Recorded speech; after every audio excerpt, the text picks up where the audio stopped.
We're in the most beautiful seaside town of Mombasa, and outside in the back you can see the most famous church. I mean, it's a cathedral, the Holy Ghost Cathedral. It's got a unique color.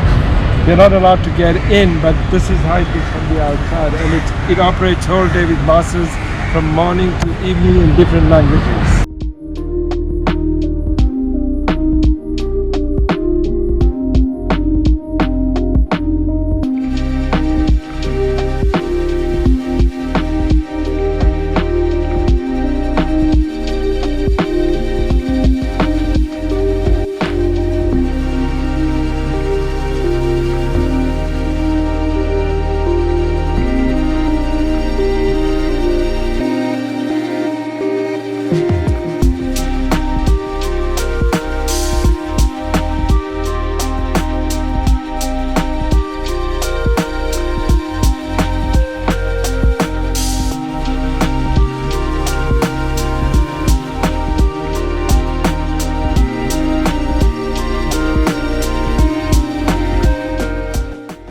Is it your first time having octopus, Dad? Oh God, I didn't even know it was an octopus.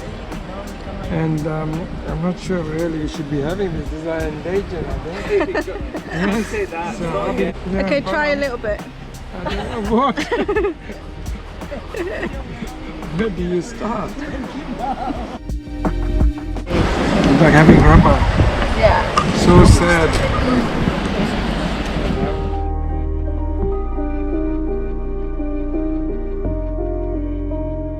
So hi, this is Jasmine with me. Yes. We've got a store here. Yes. And what is this beach called? Nomad. The Nomad's restaurant. That's a famous. Nomad, yes. Yeah.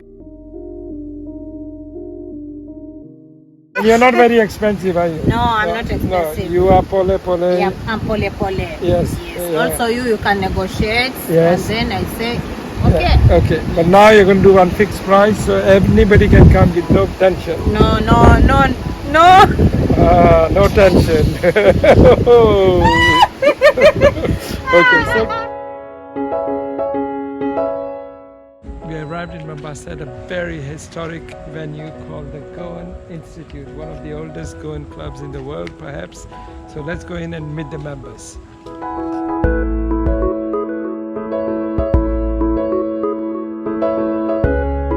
We're at the Goan Institute and we're having a wonderful dinner today. It's a Friday night when it's really busy at the Institute, and they've served us a huge banquet of traditional food. We've got mutton choma here, mutton curry, we've got chicken with the sauce, and then we've got choma chicken as well there, and the famous ugali. So we're having a feast.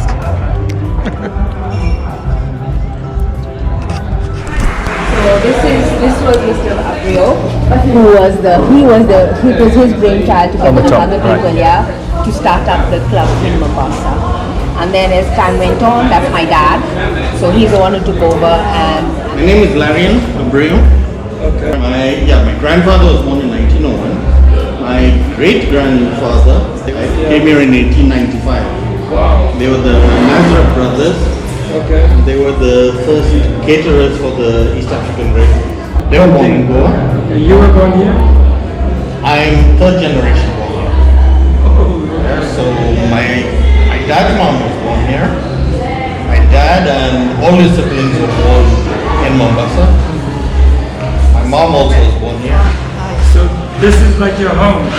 Dad, grandparents, great-grandparents are all buried here. how many girls would you say live in Mombasa? 174 people in Mombasa and the environs. And that 174, like Ivan says, is anyone of Goan ancestry, where either parent can trace their roots to Goa. That's about 174 people. Yeah.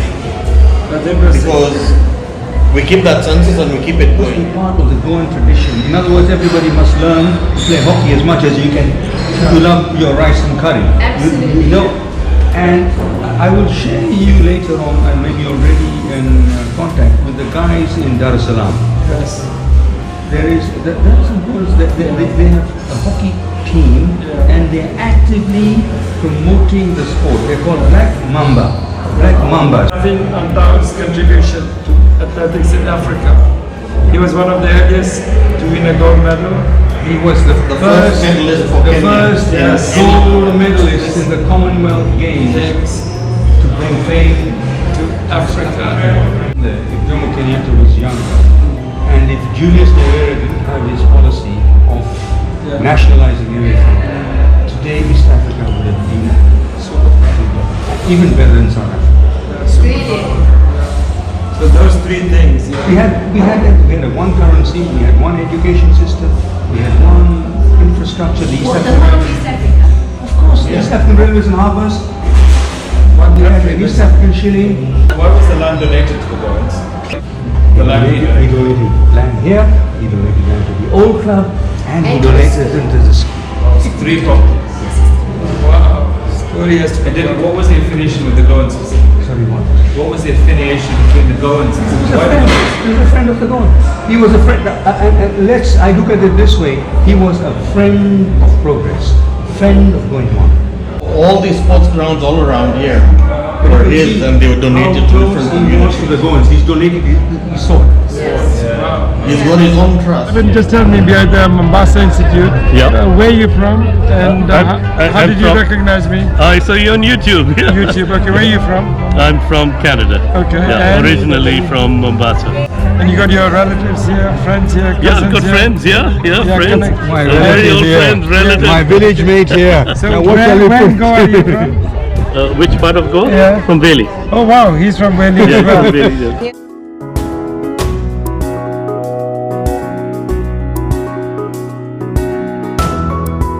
This is my grandfather, Alex Caetano de Souza, who founded the business in 1908. Okay.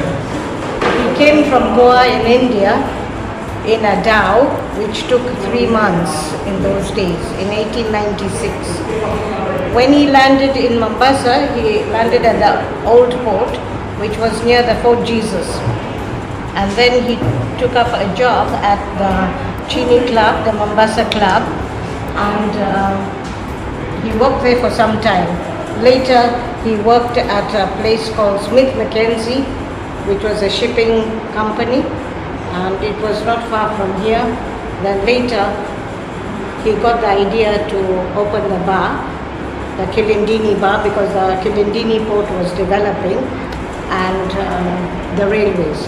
So he opened the bar. Originally it was across the road, and then alongside these go-downs were coming up, the warehouses, so they moved here and built this bar in 1928.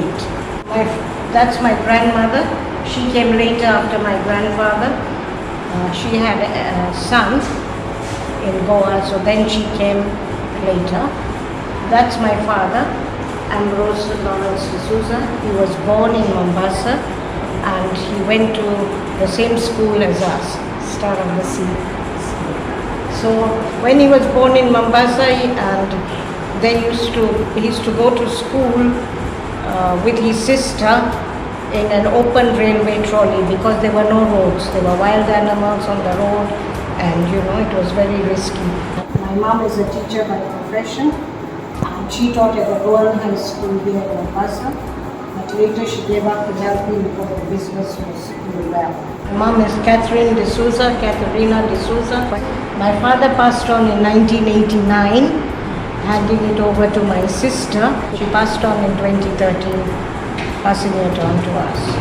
So how many Goans actually do you think used to come here? In the 50s and So yeah, for almost Yeah. 5,000 above, yeah, here. in Mombasa. So where in Goa are you from? Anjuna. Oh, Arjuna, and you? You're I'm from? from Elias, Okay, Elias. You know where part of Elias? Sanjay Singh. How long do you think this is going to carry on? There's a bridge coming up. Yes. So what's going to happen? So they're going to demolish this place. Oh, Yeah. All the buildings. oh. There's a whole line of buildings, And including part of this one school. Okay. 70 meters high. Okay. You know, this is historic. Very historic, what you're So telling they us. said they will compensate us, then we'll decide. I have my children, my sons. They are My interested? son said he'll do something. Italians. I wanted to tell you, in 1951, my father served an African a drink and he was arrested because it was against the law. So he was fined 4,000 shillings in those days. Wow. We have the court case thing, it's all handwritten. Yes, yes. So 51 when the British were in charge. And our history also comes from another part, that our history started in the building of railway from Uganda to Mombasa. You get me? And then Indians were brought by British because India was ruled by British. Yes, So they were very good at railway. yes. So we came here to build railway especially. That time, you know, British were very cruel to us. You know how they ruled Yes. in India. They were cruel. So they could see, had a gun and an Indian fellow has been eaten by a lion. They do not shoot it. Sure. My father, I remember in 1970, he bought a plot 100 by 50 from a Goan Oops, yes, of 13,000. yes, That's a lot of money. yes. But you don't have any Goan families? No, that time when we were living, the Goan had only left. There were only 2 Goan families there. Yeah. My father and my grandmother's brother next door, I think they bought his plot. Vinazes. Yes.